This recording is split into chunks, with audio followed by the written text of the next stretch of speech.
So happy to see you again. Thank you. It's a pleasure to be here on a visit. On a visit. So how long ago did you leave the clinic? Well, now it has been at least 3 years. I know in 2006 I was still undergoing treatment. I can't believe when I saw you today, I wouldn't say that more than a year. I know. Time flies. And you look so great. Thank you. Your eyes are glowing. That's fantastic. Thank you. You know, I believe this actually started in 2002, and I had a rash on my breast. And so I called my doctor, and we treated it with antibiotics. 2 rounds of antibiotics. Didn't work. So when I went back in, my doctor said, I think you have inflammatory breast cancer. I said, no, I don't want to hear that. Yes, I think you do. And so she sent me to a specialist right away, who would be a surgeon, and that doctor verified that there was a lump under my arm, in my armpit. And it definitely was inflammatory breast cancer, and so the treatment was going to be very heavy chemotherapy, followed by radiation, well, I don't know, there was a mastectomy someplace in there. I don't know where that was going to be, but someplace in the treatment. But it was inflammatory breast cancer, which they don't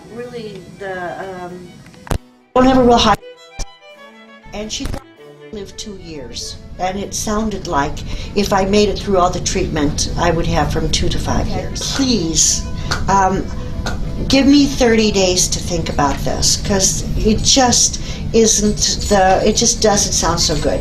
So I found Dr. Aldrin in Phoenix and declined all of the conventional treatment, and I did a year of IPT. The treatments were $2,800 a week. I did them for a year. I went through all my inheritance. I taught care of my 85-year-old father and played for church on Saturdays through that treatment. But it held the tumors constant, but there was it wasn't fixing anything. It just wasn't growing more. And had I not come to BCI, I wouldn't have that retrospective to share with you. But the numbers were not going down. They were just staying steady. And I took a 2-week break after a year to take my father back to Iowa, and it just went, the cancer, the markers went crazy. And I told Dr. Aldrin I didn't have any more money to continue with this. And he said, I want you to call Dr. He said, to get some low-dose radiation, and we better see about getting a mastectomy.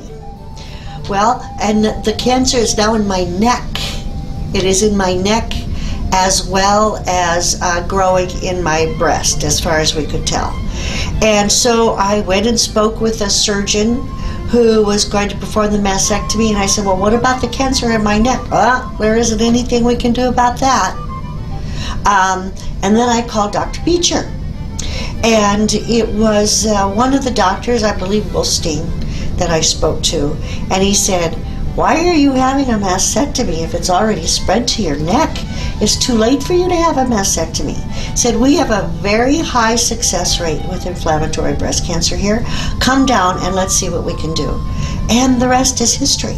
It was a remarkable experience. We would get one tumor gone and another one would pop up. And we get one gone and 2 or 3 more would pop up.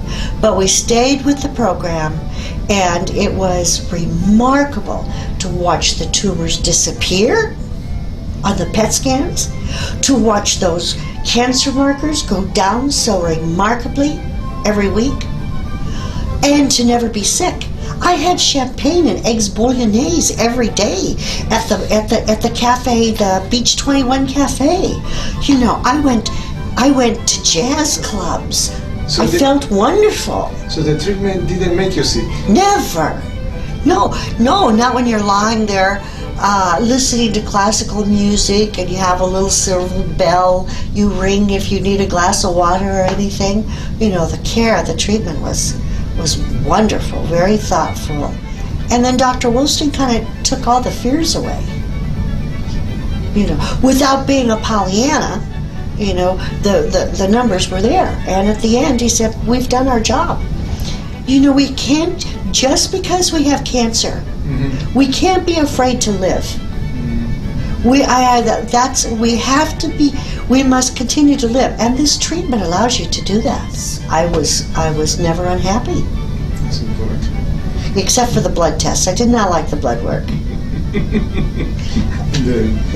Poking into your... Correct. And I still don't. All right.